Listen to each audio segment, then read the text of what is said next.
Attention all anatomy aficionados. This is the anatomy of the lymphatic system.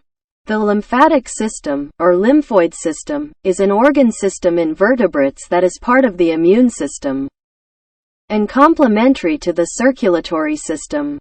It consists of a large network of lymphatic vessels, lymph nodes, lymphoid organs, lymphoid tissues and lymph. Lymph is a clear fluid carried by the lymphatic vessels back to the heart for recirculation. Unlike the circulatory system that is a closed system, the lymphatic system is open.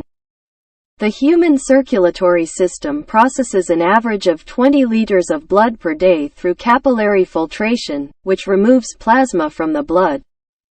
Roughly 17 liters of the filtered blood is reabsorbed directly into the blood vessels, while the remaining 3 liters are left in the interstitial fluid.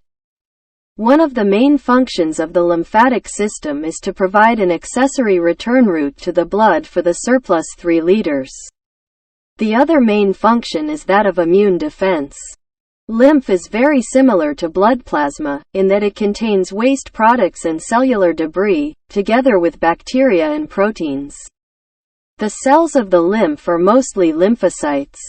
Associated lymphoid organs are composed of lymphoid tissue, and are the sites either of lymphocyte production or of lymphocyte activation. These include the lymph nodes, where the highest lymphocyte concentration is found, the spleen, the thymus, and the tonsils. Lymphocytes are initially generated in the bone marrow. The lymphoid organs also contain other types of cells such as stromal cells for support.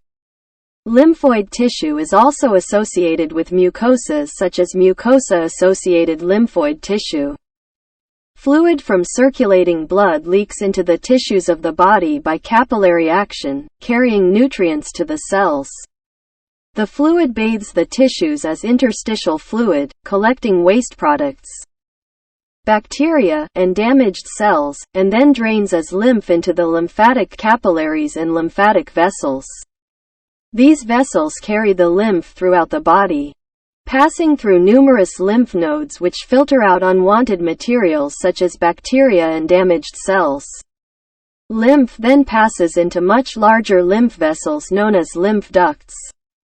The right lymphatic duct drains the right side of the region, and the much larger left lymphatic duct, known as the thoracic duct, drains the left side of the body. The ducts empty into the subclavian veins to return to the blood circulation. Lymph is moved through the system by muscle contractions. That's all for now. Thanks for listening. Please comment and subscribe for more content. Thanks. Goodbye.